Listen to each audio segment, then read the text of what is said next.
Or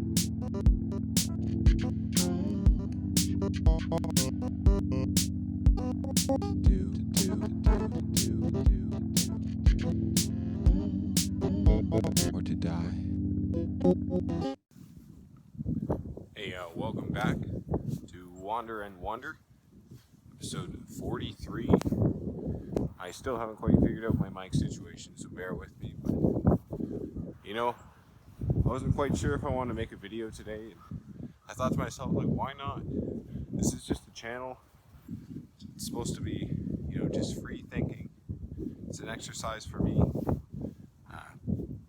to just, rack my brain and process thought literally and just wonder about things, So why not just take that time every single day to do something to help myself and maybe help somebody else, I'm sure a handful of people that listen to this enjoy my musings, maybe get something out of it. And it's not that I don't have things to talk about. So when I step through the door to go outside, it's kind of my last thing of the morning routine. I've pretty much done everything else that I can think of to really help my physical health. It's not necessary, and my mental health.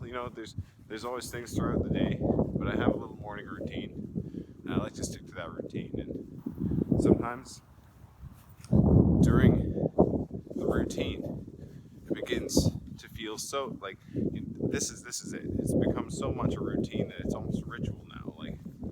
I don't have to think about it so much. It just takes place, via my body. And what my body is doing more, if I refuse to do my morning routine, is,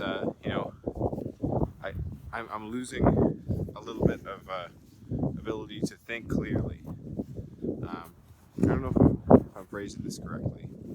I guess it's to say it requires almost more mental capacity at this point, having drilled it in so much to, work out, eat proper, meditate, clean up, stretch, do yoga, do breathing, all these things, do writing, try to check it all off the list,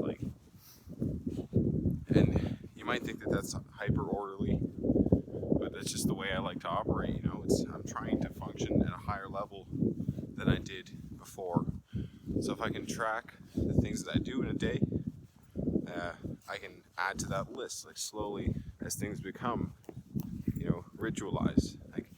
As things become things that I no longer have to think about, I just do them, automatically. And that's what I was saying. It takes more mental capacity, because if it's an automatic process, for me to go outside of that ritual is for me to override something that's pretty much built into me, natural at this point. So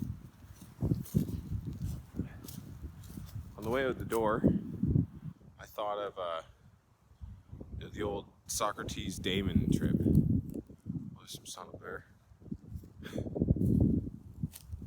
That's nice. Not getting a lot of it.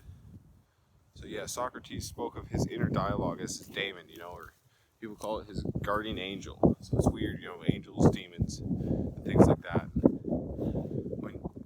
If you've paid attention to this channel, I do talk a lot about the multiplicity of inner dialogues, different sources, different versions of self, different archetypes of the psyche, different ways to split it up. All of these are our attempt at giving structure to something in order to understand, but naturally it's going to be beyond our capacity to understand, with our conception of structure. So I was thinking about, how do we know if our inner dialogue is an angel or a demon? If the small, still voice inside of us, when we find peace,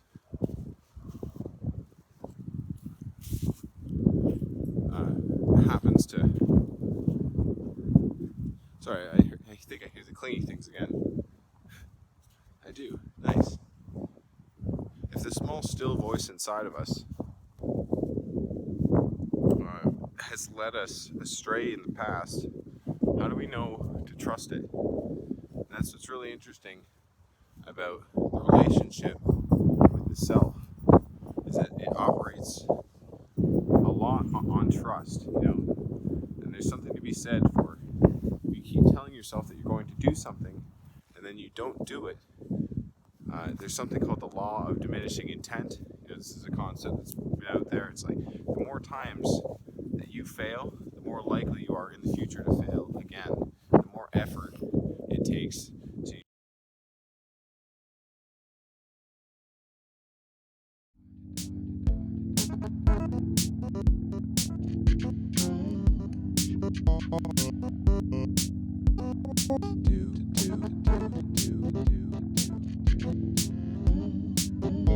or to die.